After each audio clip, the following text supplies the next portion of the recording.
Hey y'all, I'm gonna do this one, which is what identity thieves don't want you to know.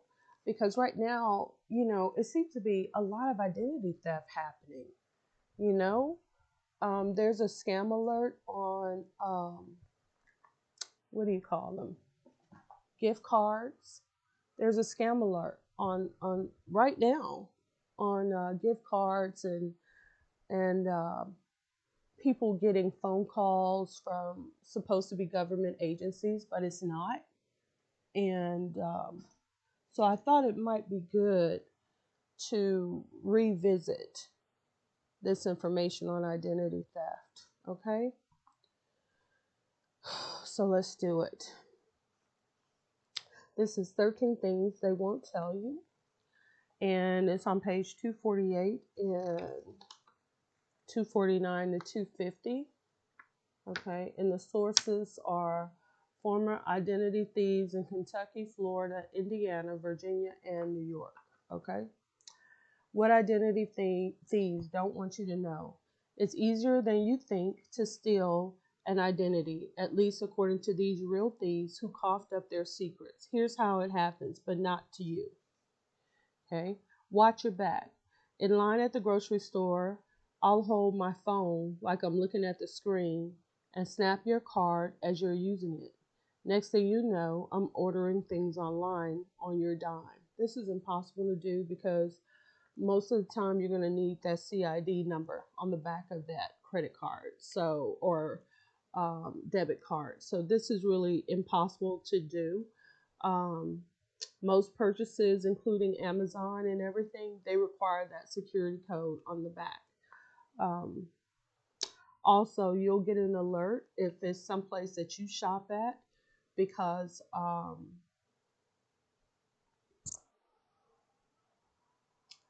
your account will notice that you're buying in a different way that you don't normally do. So you will get an alert about that. So I guess this is old information.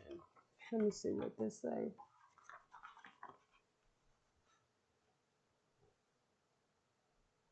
I don't know. Anyway, let's move on. They may be taking pictures of you from behind you, but now that we're in coronavirus, everybody's got to give you 6 feet, so that's impossible to do.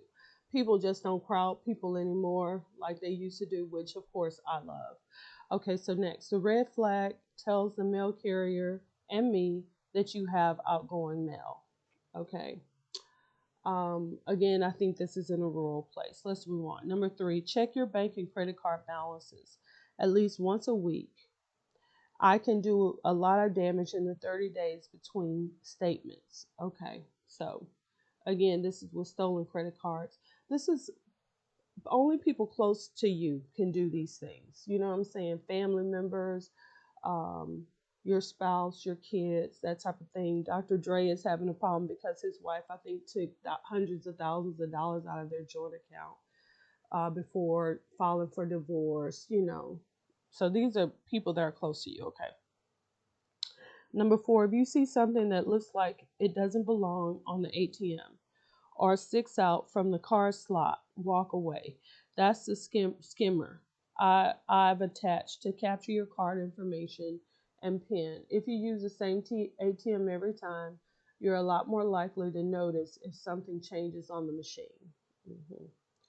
That's actually a good one. When you do things over and over and over, you can tell when there's something out of place. So it'll warn you that something weird is happening. Number 5, I use your credit cards all the time and I never get asked for ID. A helpful hint, I'd never use a credit card with a picture on it. Okay. There's very few credit cards right now that are doing that right now. We're going to real IDs. And a lot of times now, when we're purchasing things, we can check ourselves out. So the cashier never gets the ID anyway or the credit card anyway. It again, only a person that's close to you will have access to your credit card. Um, a credit card employee will not do this. Only someone that's in your household or who visits your household, someone who knows you. Okay.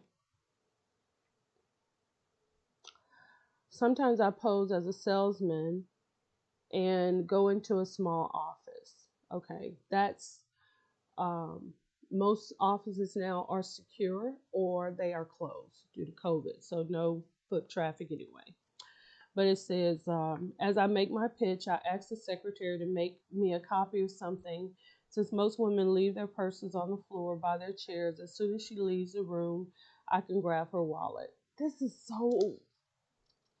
Who does this? Well, this is Kentucky, Florida. Okay, it's these places. Ugh. Anyway, even with all the new technology, most secretaries, since I was a secretary, number one, that's not a secretary that's going to be at the front desk. That's a receptionist. Okay, that's number one.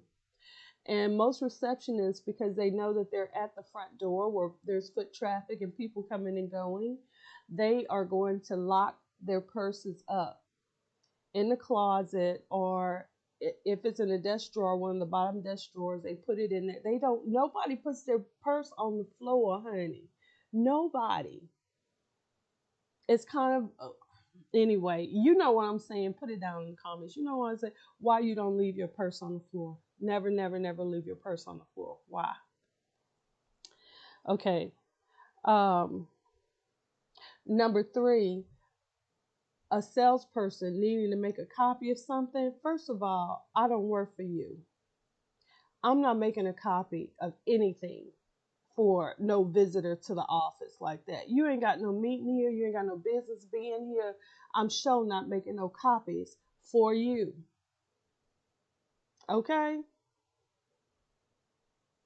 So that's with that. That's very presumptuous, and that's something you don't have. That's you not handling your business right. If you need to come, you visiting my office, and you want me to make copies for you, you got the wrong one. I suggest FedEx. Okay, you need to go to FedEx to the FedEx office to get your copies made. We're not doing that here. Okay. And if you are a receptionist somewhere, you should know not to do that. Check with your office manager. I wish he would. Okay, number 8. Even with all the new technology, most of us still steal your information the old fashioned way by swiping your wallet or purse. Thanks for writing your PIN number on that little slip of paper in your wallet. Going through your mail or dumpster diving, I can dig through dumpsters in broad daylight, and if anyone asks, but no one ever does, I just say my girlfriend lost her ring or that I may have thrown my keys away by mistake. I guess this works in Florida, child. Number 9, that's me driving through your neighborhood at 3 a.m. on trash day. I fill my trunk with bags of garbage from different houses and sort it out later because you throw away the darndest things: pre approved credit card applications, old bills, expired credit cards, checking account deposit slips, and crumpled up job or loan applications with all your personal information. Again, consider the state. These tips are coming from former identity thieves in Kentucky, Florida, Virginia, and New York. So if you are from one of those states, then pay attention and let me know your thoughts if you think that these are good ideas or not. Driving through at 3 a.m. Cha boom. Okay, number 10. One time I was on the run and needed a new identity. So I went through a hospital dumpster and found a statement with a Puerto Rican social security number for Manuel Rivera. For a good 2 years after that, I was Manuel Rivera. I had his name on my apartment, on my paychecks, and of course on my credit cards. Okay, so that may be possible. Number 11. Why don't more of you call 8885 opt out to stop banks from sending you pre-approved credit offers? You're making it way too easy for me. Okay, so that's a good tip. Number 12, is your social security number on your driver's license, on your checks, or is it your account number for your health insurance. Dumb move. Okay, so I know that even with government, um, now with Obamacare, the Social Security is no longer on your medical card. So that's already been taken care of. Number 13, when I send out emails phishing for personal information by posing as a bank or online merchant, I often target AOL customers. Who uses AOL anymore, right? They just seem less computer literate and more likely, I hope, to fall for my schemes. So there you have it. The next thing is, oh, I forgot to give you the tip. Hold on. There's a tip on here. Top secret. How much is your information worth? I can buy stolen account information, your name, address, credit card number, and more for $10 to $50 per account from hackers who advertise on more than a dozen black market websites.